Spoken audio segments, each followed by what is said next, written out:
it is completely unsubstantiated. I mean, Scott, you're saying it's not true that some white farmers have been murdered? No, it's not true that there is a genocide against white farmers. Okay, whatever you call it, have white farmers been murdered? Actually, how many have violence been committed against white farmers? How many white farmers? Hold on a second. How many white farmers have been murdered in South Africa? Several. I mean, they asked. No, how many? I don't know. Several. I know why you don't know. Because those numbers don't exist broken down by race. I mean, I know this. I wouldn't trust the South African government to tell me. I know that. How many black farmers have been murdered in South Africa? Look, you guys are so triggered over 59 people. No, I'm not. After we left, 20 million people in the country. I don't know why you're so triggered. Haven't even brought up the white people that Trump picked out because they were white and told them they could come to the country. How much racial killing are you going to condone? There are 19,000 murders in South Africa. 36 were on farms. 7 of the farmers were victims. Okay, this is according to the South African police. And you think the South African government is a credible source? The other 29. Hold on a second. All right. So imagine this. You are the president of South Africa. You flew all the way to the White House thinking you are about to build better relationship with the US. But instead of a handshake and some cup of coffee, you get hit with an accusation that you are allowing a genocide of white farmers in your country. Yeah, that's what Trump did on camera in front of the press. It gets wild and awkward, turning into a full-on chaos. Let's roll the clip so you can see this for yourself. Good evening, I'm Abby Phillip in New York. Let's get right to what America's talking about. An Oval Office ambush. South African President Cyril Ramaphosa thought he was joining President Trump at the White House to reset relations. Instead, he was accused of allowing, quote, genocide of white South African farmers to happen under his watch. Watch this. We have thousands of stories talking about it. Sure. And we have documentaries, we have news stories. Excuse me, turn the lights down. Turn the lights down and just put this on. It's right behind you. Johan. There's nothing this parliament can do. With or without you, people are going to occupy land. The evidence that Trump is showing there with the press in the room has been debunked. There is nothing substantive to these claims that there is a genocide happening in South Africa. But that still didn't stop the White House from fast-tracking the refugee status of 59 white South Africans just last week.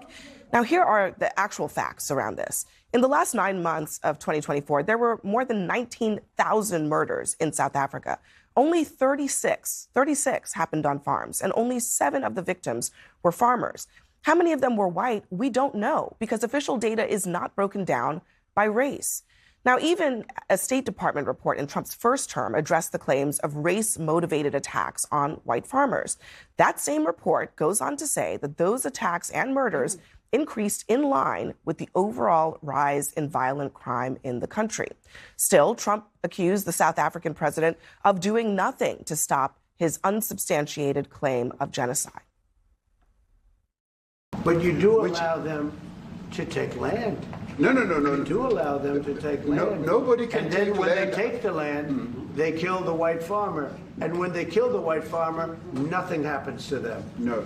There is nothing happens. There is criminality in our country. People who do get killed, unfortunately, through criminal activity, are not only white people. Majority of them are black people.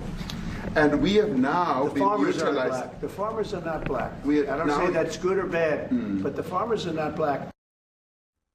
Joining us in our fifth seat at the table is Elise Labott. She is the Edward R. Murrow Press Fellow at the Council on Foreign Relations and host of Cosmopolitics on Substack. And you can see there why President Ramaphosa was a negotiator for the anti. I'll see many what you do for that first one. Just trying to keep that. Okay, let's break this down real quick. So far, what you have seen in this Trump making this wild claim that white farmers in South Africa are being systematically targeted and killed. But here's the issue. The numbers don't back that up. Out of 19,000 murders in South Africa last year, only 7 involved farmers, and there is no official data to their race.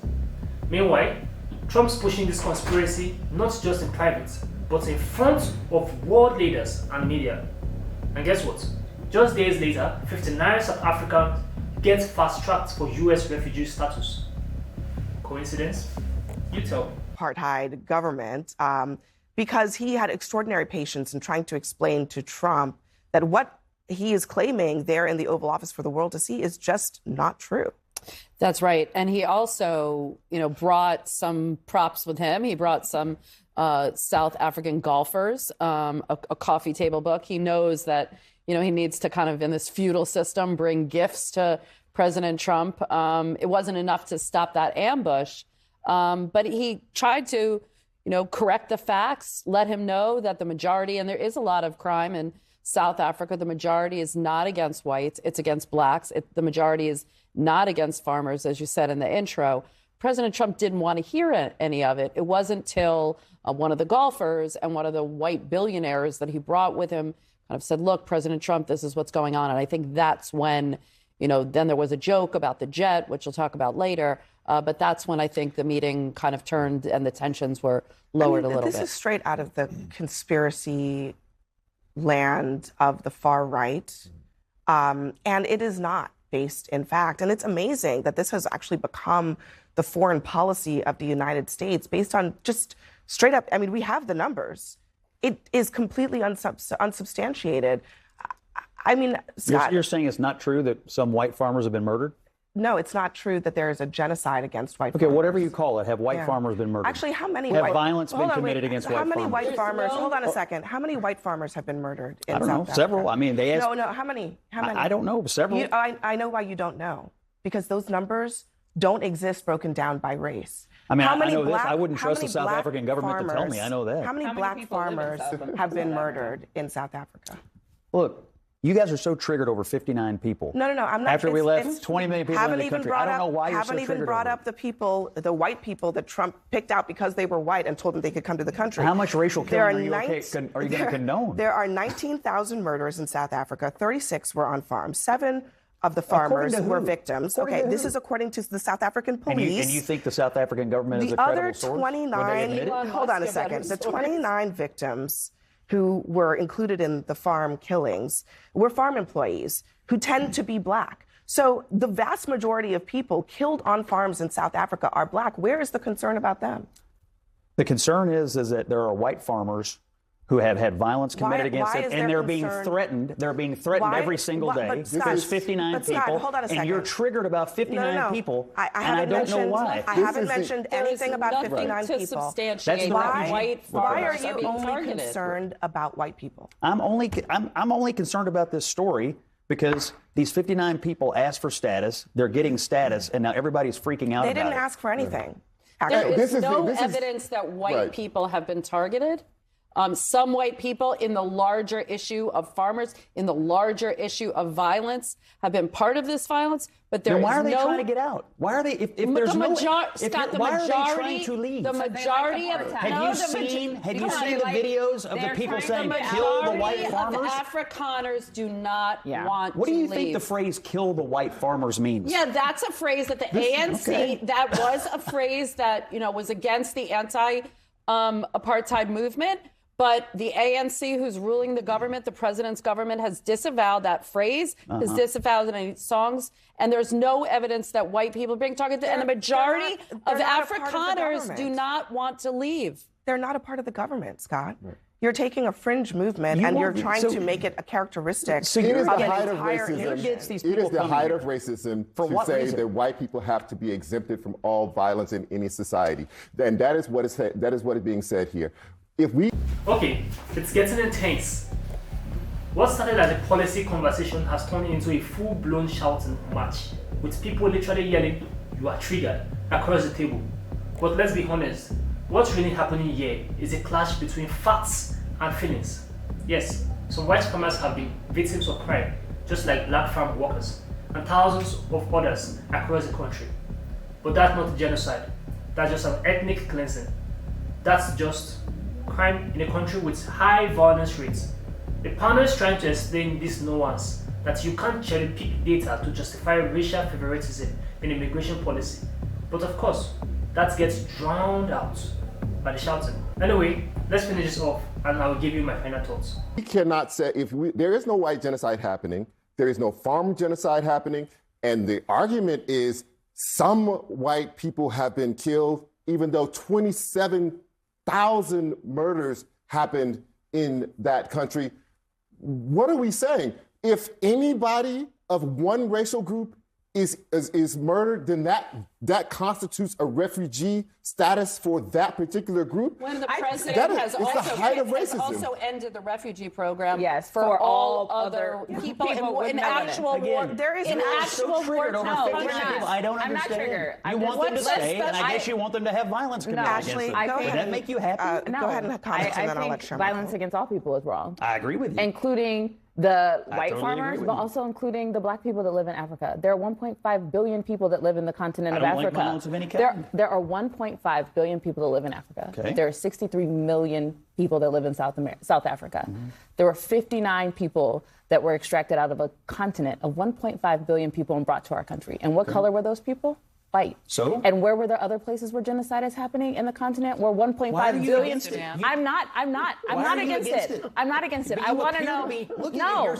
I want you to have a complete. I want you to have. I can have a complete thought. I want you to have a complete thought. My thought you were okay. These people are under threat, and now they're coming here, and you're enraged that they're not still under threat. Can you say that in addition to the 7 potential white farmers that were murdered, the 18,082,000 black folks that were murdered in the country, that's a problem too? Yes, all violence is a problem. Yes, and maybe perhaps the government's policies are targeting these particular people with land confiscation, and they're being targeted with violence. That's incorrect. There have been no farms taken from any white people yet. But the laws, do the laws not allow it? There is a law, but it hasn't been. There is a law, but they're being targeted. Kind of like the Constitution. Hold on, guys. I think that they're threatening them. Hold on, a lot is being said right now, including many things that are not true. What's not true? So the land. Let's talk about the land for a second. It's the law. Scott, just 1 second. Let's talk about the land. The land. Hold on a second. Hold on. Let's talk about the land. I'm going to take this one at a time because I think it's really important. 81% of the land, the vast majority, 96% of the private land in South Africa is owned by white people, despite black people being the vast majority of the population, 81%. The president of South Africa pointed this out today, that the United States has eminent domain laws that allows the state to seize land on the basis from of race? People. From people if they want to. And here's what the New York Times writes about what the Trump administration did in its first term. The administration filed more than 110 lawsuits against landowners in Texas as it sought to secure space for the border wall, turning to eminent domain, even though many conservatives view it as an excess of government power that violates the sanctity. So what did we just witness? A U.S. president repeating a debunked narrative, hijacking a diplomatic meeting, and then triggering a national debate that turned into a media circus. Here's what makes it worse. Instead of discussing a solution to crime in South Africa, or land reform, or poverty, we got lost in this idea that white pain deserves more attention than everyone else suffering. Listen, I'm not saying there's no violence. I'm not saying people don't feel safe. But when you cherry pick 59 white victims, refugees from a continent of 1.5 billion people, and ignore the rest that's not concerning, that's bias. So here's my question for you. Do you think Trump was genuinely concerned, or was this just a political stunt wrapped in race? Drop a thought below, and if you appreciated the breakdown, hit the like button and subscribe for more. See you in the next one.